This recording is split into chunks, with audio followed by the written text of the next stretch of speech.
Thank you very much. Okay, I'm happy to, yeah. So we're going to talk about email marketing a little bit, and then I'll finish on digital advertising, which will relate back to the subjects that other people have covered. It's quite nice to be able to reiterate what everybody else is saying. So this slide is about building your database in order to be able to do good quality email marketing. In 2017, we spent quite a lot of time talking about GDPR, which was, for those that have tried to forget and managed to successfully, a legislation brought out around what you can do with people's data and the kind of permissions and the processing rights that you have. So as a result of it, there's an awful lot of people who either completely cleansed or over cleansed their list, or decided that it was too much trouble. But as has been touched upon several times during this presentation, we are now really moving online increasingly where possible. So the channels that are now available to us are mostly digital, and those with an email database, I think, are probably pretty happy with themselves, because they have more easily been able to continue to market their business and build those relationships.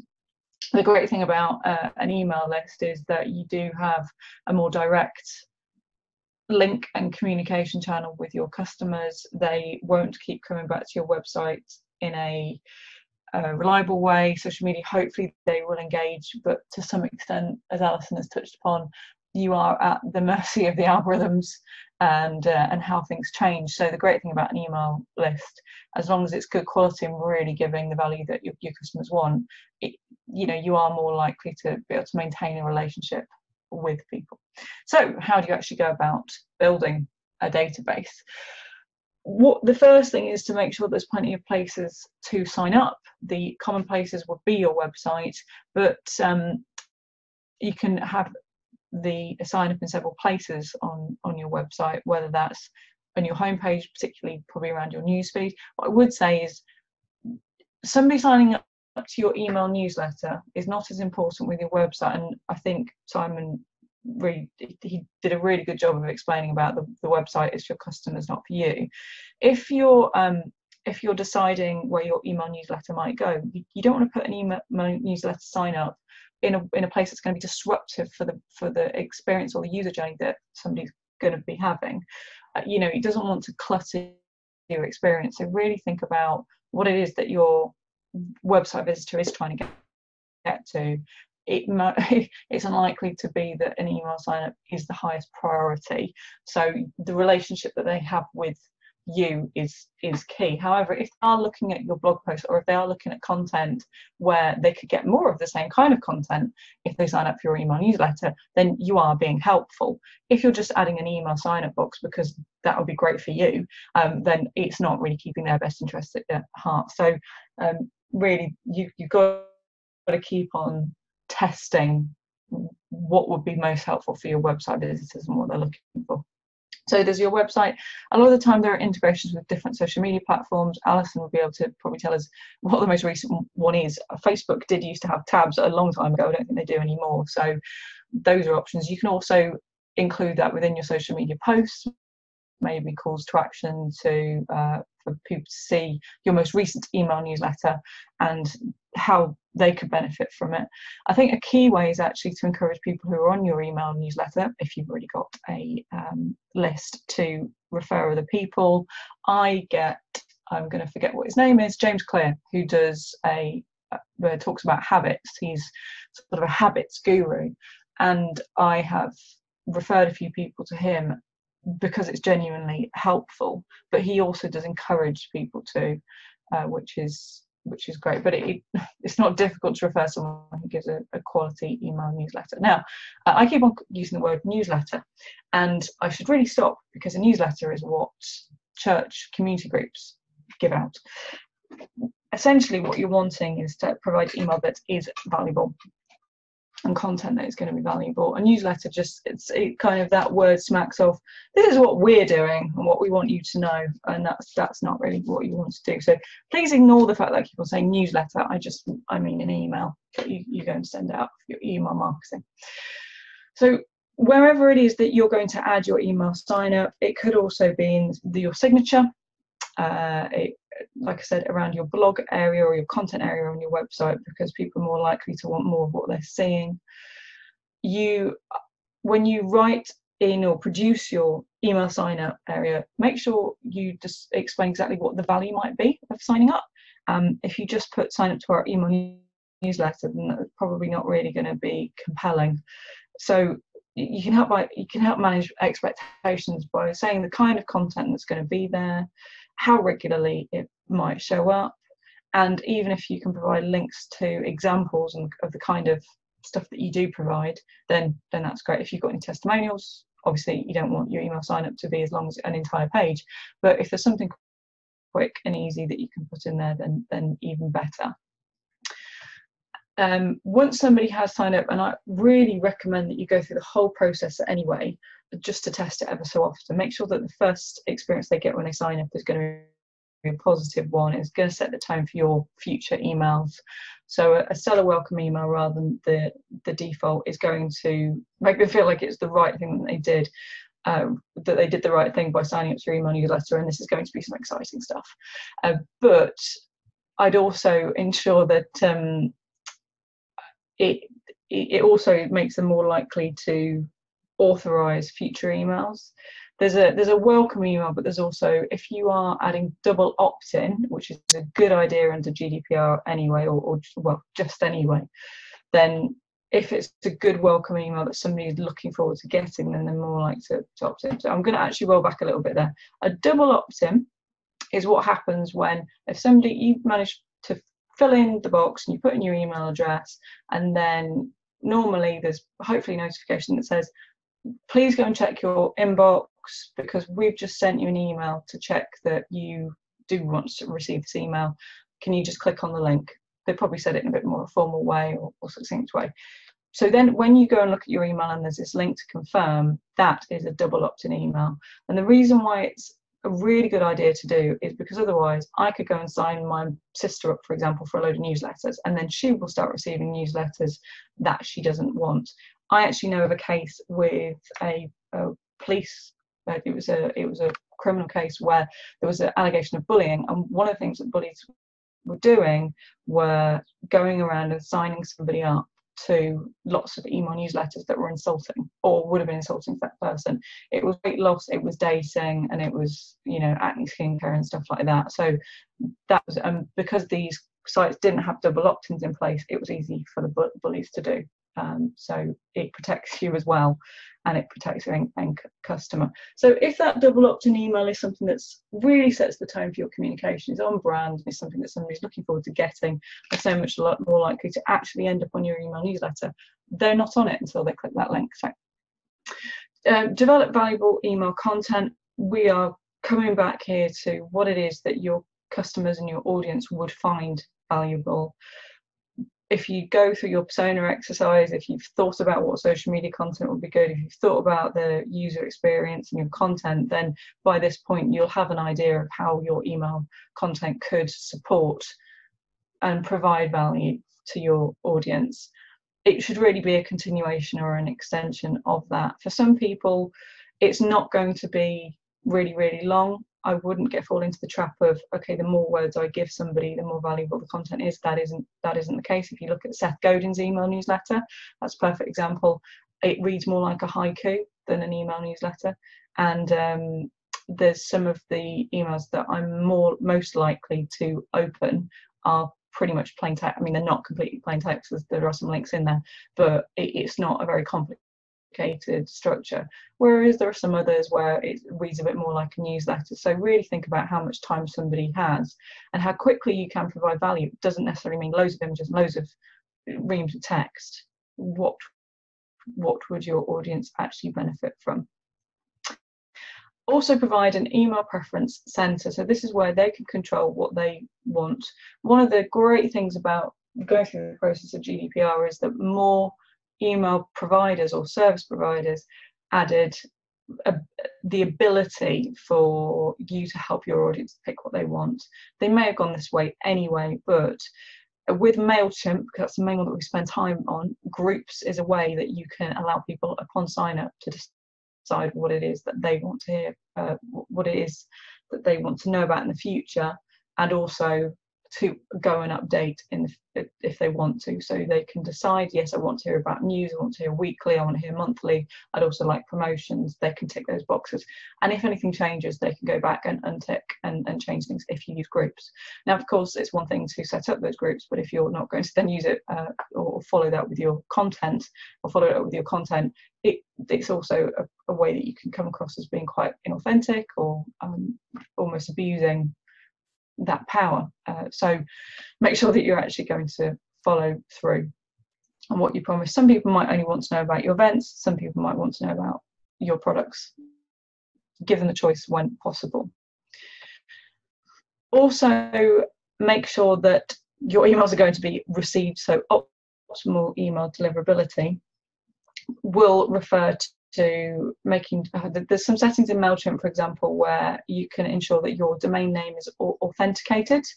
And this is within the account section, and it just means that the email is more likely to be received. With some email providers, you need to add an SBF record, which is in your DNS records on your domain. If you need help from your developer, then by all means do that. But that again will make sure that essentially what it's saying is, this email marketing provider is allowed to send emails on my behalf, and it just makes it also look better in somebody's inbox. So go through any settings and security settings that might be necessary within your email marketing software, and that will all help with optimal email deliverability. Also think about what it does look like when it lands in somebody's inbox. So what is the name? Who does it look like it's coming from? What is the subject line? If people only see maybe the first 5 words before it gets cut off, then make sure that it's not a load of rubbish that's been repeated from the last month. I think the layout of your email newsletter will also come into this. A lot of people use image or historically used images, whereas now plain text are far more likely to be read, because it can be read on a mobile and on desktop as easily without having to download a load of stuff. If your email newsletter is mostly images, then you're probably going to have a problem with people just not reading it, either because they're on the mobile when they're reading the email and they can't download things properly, or because they don't trust the content or can't be bothered. So if you are going to use images, then ensure that it's a good mixture where they can see the value without requiring images, and there's an incentive then, okay, well, I am interested enough to download all the images that would be required for optimal experience. Make sure that you refresh and clean your list regularly. The reason why you want to do this, I think some people, when they're going through the whole GDPR cleansing process, almost mourned the loss of a lot of people who weren't engaged in their email newsletter in the first place. What you will find is, if every year you go through and just clean out people who maybe haven't clicked on the last 5 emails, then you're going to find a much higher engagement rate. And because you have a higher engagement rate, you are more likely to get a clear idea of what your audience is actually interested in, what they're doing, but also any analytics that are connected, that follow on from your email newsletter, are going to be more helpful. So just continuing that point about the analytics within email newsletters. Do you know what, actually, I think it's going to be in the next slide. So just remember, before I go off on one about analytics. Also be transparent with privacy practices. Again, most email marketing providers do make this an awful lot easier now than it used to be. There are extra GDPR settings within MailChimp, for example, and you hopefully will have gone through the process of producing a privacy policy and a cookie policy on your website. So be transparent about how you use the marketing data and email data. Write that policy up. If you need help from a legal professional, then please go ahead and do that. And of course, follow those guidelines. If we could go to the next slide, please, Angela. Right, so the actual email marketing itself, I think I'm probably going to reiterate some of my points here, but they pop up when they pop up. So getting to know your audience, we've already covered really, but this is a continued exercise. What Alison was saying about social media, you can put out content that you think is going to be helpful, but test, tweak, and modify as things go along. One of the great things about digital marketing is that you can find out what's working and what isn't, and you do have helpful data there. So you have probably got a fair idea of who your target market are, but you can continue to get to know them by testing and measuring as things go along. A lot of your assumptions you get to, with email marketing, you get to test whether they're correct or not, and you also get to test things like the colours and layouts within an email newsletter. Of course, you need to pick the meaningful metrics. So you've got open rates and click rates. Rather than just the size of your list, I would rather have a smaller but engaged list than a bloated one, particularly because at some point you end up paying for people who don't want to hear from you anymore. And if they don't really want to hear from you, then that's not a positive brand experience anymore. So there's the metrics that are normally within an email marketing software, but then you can continue that with Google Analytics. For example, if you connect in MailChimp, you can connect Google Analytics with your email campaigns, and also when you are setting up an email campaign, there is the ability to update what code that then generates. It's often missed, but I would recommend that you go down and just update it. Otherwise, I think a lot of people replicate their previous email campaign, and what you end up with is copy of email 6 or something like that, and it's very difficult then to tell to get meaningful information. By connecting MailChimp and Google Analytics, for example, I'm pretty sure that it would be possible with other software. You can then, when you're looking at your acquisition statistics within Google Analytics and looking at where people are coming from, where your audience is coming from, you will be able to see not only which are coming from email more accurately, rather than sometimes it can be put down to being referral traffic or direct traffic. It can do sometimes. Not only will it show as email, but you can find out which campaigns. So what that then means is that you can find out not only how many people came to your website from a campaign, but then what they did. And if you've optimized Google Analytics correctly and made sure that your goals are in place, then you can tell things like, of the people who, yeah, fair enough, I got maybe 50% more click-throughs from this email, but actually with that email, not many people converted, they didn't stay very long, their bounce rate was really high, so they left immediately. Whereas this other email that not many people did click through, but they did convert far more, and that's a far more meaningful data point than, well, I got loads of click-throughs, so that's really great. It's only really when you come to conversions or goal conversions that you get to see what the positive impact on the business, if you set up your goals correctly and you've made sure that a goal is something that does genuinely impact your business. A goal might be something like filling out a form, it might be buying a product, and it's best if you've got an e-commerce website, but if you don't, then filling out a form, clicking on an email link, going to your contact page or something like that, those are all actions that do have an impact on your bottom line and have an impact on the business. So if you that connection between MailChimp and Google Analytics allows you to see through from open rate, click rate, to has this person had an impact on the business, which is why I would recommend doing it. So personalize as much content and part of your emails as possible. This is only really possible if you've done the previous steps, or it's a lot easier if you've done the previous steps around grouping, but you can use segments in Google Analytics, for example. Segments are based on behavior, so you could actually use groups to create segments. An example would be of a segment, a very easy one would be people who've clicked on the last 3 emails, or have clicked and opened, or have opened but not clicked, or something like that. It could also be people who have joined before or after this particular date, or signed up through this particular source, whether it's a particular page on your website or not. So you get to really, there's an if this then that wizard that you can go through to create segments, and then you can send them specific emails. You could also use a group to produce a segment by saying, right, well, people who are in the group of they want to hear about my events and maybe only signed up since last week because I forgot to email them, or because they wouldn't have received the first email about the event, so I'm going to make sure that they get the email that I sent to the rest of people. It could be people who have, you could target somebody who has clicked on a link in a very specific email, for example, and that you could produce a segment there. You can also use tags. That is a bit more of a manual way of targeting people, and it's really where you're using the software almost like a sales pipeline. So what you can do is to tag particular people if you know something about them, for example, what industry you're in. So that's really you going through your audience and saying, right, well, I know that this person is a business owner, I know them through networking, and it's far more labor intensive, but if that's how your email list would work for you, then that's great.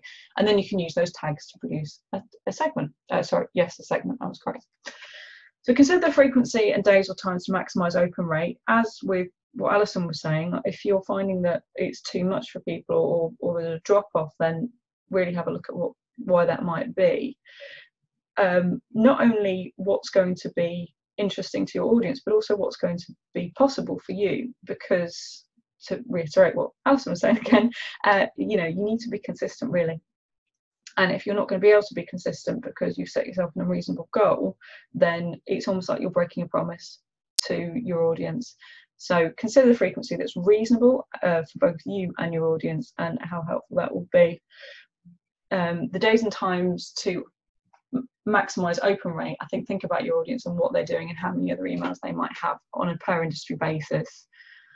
This could change quite a bit. I'm just trying to think where there might be industry statistics. MailChimp has the ability to, you can put what your industry is, and I think there's a bit of a rabbit hole you can go down to figure out what the industry. I know I'm going to get a question about that now that I've said it. I've seen it a while ago, but I haven't got it at the moment.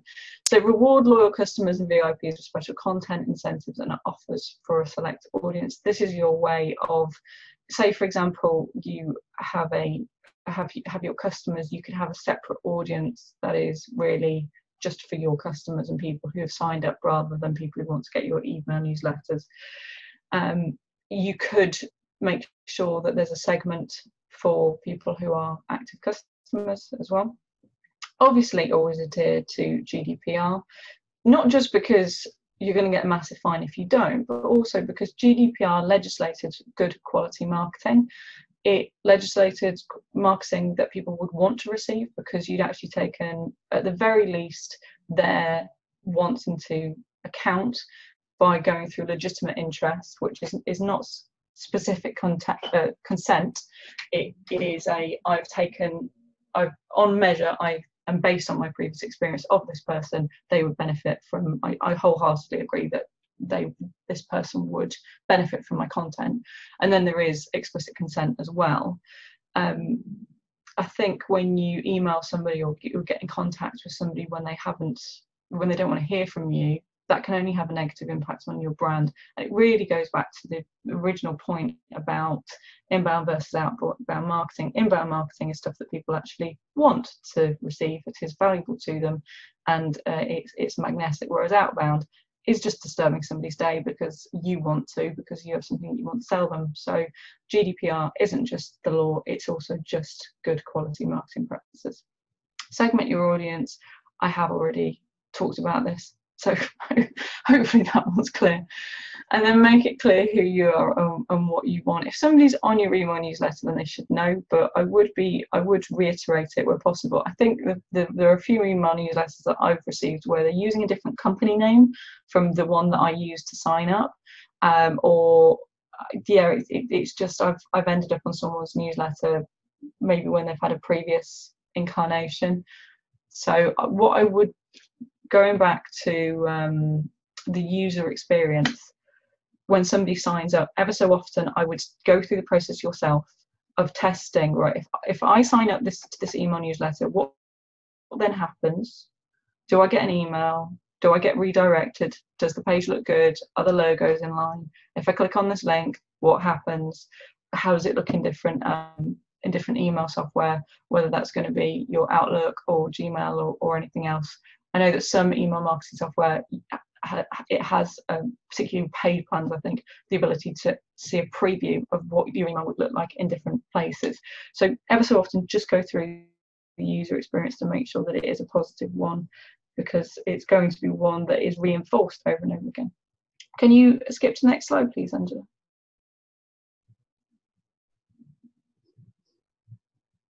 So digital advertising. This will cover not just Google ads, but also social media advertising, which is a massive subject. And I think to go into any detail at this point, I think is more than is necessary or helpful. So I just want to talk about how you would know which of your options to use, and then you can go into the details later. So with Google Ads, there are several different product options. The one that is most commonly known about is search advertising. And that's where if somebody's looking for, is using a keyword in search, then you can have an ad that pops up which correlates to that keyword. So it could be that they're looking for gifts for Father's Day, for example, and you would be bidding where if you did search that your ad would show up. And the ability for your ad to show up would depend on your ad rank, and also how much which includes a lot of factors. It will include how well optimized your website is. It will include how much you bid, but honestly, Google as an organization, they don't want to give their customers a poor experience. So even if you're bidding the highest, or you're willing to go as higher than anybody else, they're not going to send their customers to a bad website that loads slowly, doesn't work well on mobile, and those all do have an impact. So that's one way of doing Google Ads. They also have remarketing and display advertising. With search advertising, you are getting people at a point in the journey where they are looking for what it is that you serve or what it is that you want. So what's really good about it is that they are primed and ready to buy. And that's the reason why you can very quickly see somebody converting. However, with display advertising, it's kind of similar to social in that your advert would have images on it, whereas keyword advertising wouldn't. If you think about those ads that you see at the top of search engines, they don't have any pictures, there's not any visuals, and people know their ads, so they don't necessarily always get clicked through to. Whereas display advertising, those are the ones that show maybe on the banners or on the side of websites where you might be reading articles. It could be recipes. There's a wide network that Google has with it's the AdSense network, where they can place your ads in different places in different formats, and there what you're trying to do, or the settings will be based on where you want to be shown. So you can say, I'd just like for it to be shown anywhere on your network, that's fine, I just don't want it to be shown on anything with adult content, for example. Or you might say, I want to be shown on these particular websites where it's more about health and well-being, or it's more about manufacturing or about business. And the great thing is that you're more likely to be shown to relevant customers. It's more about the demographics. But the difference is they're not looking for your content. It's more like you're disturbing their day, because you're just there on the side, just kind of while they're reading the article that they're interested in. Obviously, the more relevant you can be, or the websites that you can be most relevant on, then great, that you're more likely to be clicked on, and then people might go through. Then there's remarketing, and this is quite reasonably priced, and but quite annoying as well.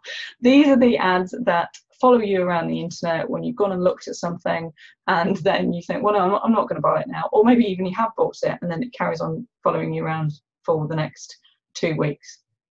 So that can be quite reasonably done, and it does have a high conversion rate, but also it can be irritating for some people. So you've got to use that with a bit of caution. Now, with social media advertising, in this situation, instead of targeting people based on the words that they're looking for, you are targeting them based on demographic profiles, or like a profile of who they are and who your audience is, depending on the channel. So if you're using Facebook, it's more likely to be B2C, although you can use it for B2B, business to consumer versus business to business. You can use it for business to business work quite effectively, and within Facebook there's the Instagram advertising as well, so they're part of the same company, so you can do advertising through them. There's some Twitter stuff, and then there's LinkedIn. With LinkedIn, you're going to be targeting people based on their profile, so the profile attributes are quite different. It will be the company they work at, their qualifications, what their industry is, and different connections and services that they do. Whereas with Facebook, there's an awful lot more, and it's quite sensitive. With Facebook advertising, it's quite a bit cheaper than LinkedIn. And the reason for that is that if you're dealing with business consumer sales, or I think this is the reason why, the likelihood, like your average sale value or purchase value will be so much lower. Whereas if you successfully get a sale through LinkedIn, you could be dealing with one sale being thousands of pounds. The likelihood of that happening on Facebook is a lot smaller. You're dealing with clothes and makeup and things like that. So unless it's press-a-porter, I doubt you're likely to be benefiting from it in the thousands. Anyway, so the cost is affected by the competition, really. So if we start with keywords, the cost will be dependent on how many other people want to also be ranked well for that keyword.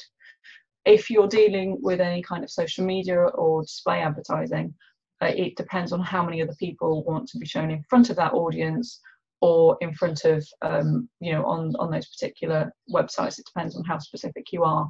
So it's all about competition. One of the things with Google Ads is if you have a better ad rank, i.e. your website's quicker, maybe it's an AMP website, or mobile optimized and ticks all the boxes, then you'll probably find that it is far more cost effective. The better it's optimized as well with the correct keywords that match the keywords that you're going for in Google Ads, then you're going to find it becomes a lot more reasonable. There are two different models as well. There's pay-per-click and then there's pay-per-impression, although pay-per-impression has an awful lot of other kind of sub-bits. With pay-per-click, you only pay when somebody clicks through to your ad. With pay-per-impression, you show the minute that it is shown on screen. Somebody doesn't need to necessarily have looked at it, it just needs to be on screen. As a result of that, a pay-per-click or per-click is more expensive than per-impression.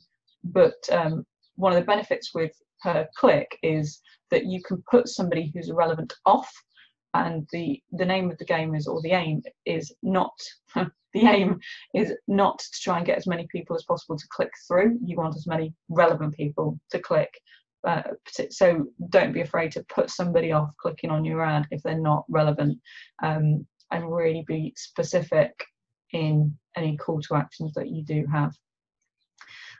So those are the two decisions that you have to make. In most cases, I would use cost per click unless it is a brand building exercise. With brand building exercises, I would in the main say try and use organic work. If you don't have a promotion, then it can be difficult to justify spending the money on ads. However, increasingly with social advertising, with social media, reach has been, well, we've been seeing things change quite a bit. So it does depend on whether your organic social media, and Alison probably have quite a bit to say about this, if your social media is engaging and reaching people as much as you'd like, you might want to consider toying with paid social the way that Alison has already talked about. So I think this is probably repeating quite a few things. So with tracking and reporting, I think it's really, really important to make sure that you are able to sit down and analyse what's working and what's not. With Google Ads, you normally have a period of time where you are just testing. So I wouldn't, the first stage would be to have a look at your keywords and put projections in place, but I wouldn't go straight up to your max budget on day one. Have a bit of time to figure out what's working, what isn't, and to change things before going to 100% of what your budget might be for a month. You want a bit of time to notice, okay, well, unfortunately, people are clicking through to our ads for this keyword, which is definitely not what we want. So I need to add that keyword as a negative keyword. If you put your full budget behind it, then you find out a bit late and you've wasted a load of clicks on an irrelevant audience. What you'll also find over time is that there are some people who you thought would be good for you, but actually they're not converting when they come through to your website. So that keyword, as logical as it might be to assume that you're going to get good quality traffic, you can switch it off. Another thing to think about is whether, if you are going to do keyword advertising like Google search advertising, whether you want for your brand name to be included in those keywords. In theory, and this is really a decision that you have to make. In theory, if somebody's using your brand name, they should be able to get through to your website because your SEO is good enough. So, but some people buy those top spots so that their competitors can't, because that is a strategy that some people use. Your competitors might use your brand names in order to get the top spot in advertising. So that is one reason to do it. It's a bit annoying because you're paying for something that you should already get by rights. And annoyingly, I try to scroll down to an organic listing and not click on the paid advertising, but not everybody's going to do that. So that's the thing to think about with any kind of search advertising as well. What I would do with Google AdWords in particular is to make sure that it integrates correctly with your Google Analytics, and then import any of your goals that you have. But what that means is that you can see within Google Analytics far more reporting about what's happening in Google AdWords, and also within Google Ads you can see, okay, well, what do people do when they clicked on the ad? The fact is Google Ads also does learn from what is happening, so that's another part of the reason why you need to allow for a testing stage when you first set up any Google Ads, is because the AI behind Google Ads now is figuring out what's working, what doesn't. If you haven't imported your goals, then you haven't been explicit about what a successful visit to your website is.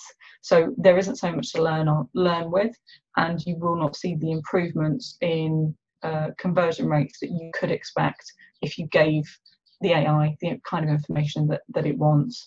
The other thing that you can do is maybe you might have 6 goals, but they have a varying impact on your business. So one might be to contact you, but another one of your goals might be to fill in an email newsletter form, for example. And I've already said signing up to your email newsletter is great, but it isn't going to have the kind of impact on your bottom line as actually reaching out to you to maybe discuss doing business together.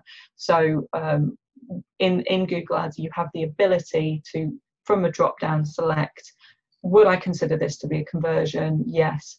What kind of, and you can categorize it, so you can fine tune it even further within Google Ads, which is really, really helpful. And you're giving Google Ads the best opportunity to give you good results moving forward. So I think that's it from me. Have we got any questions?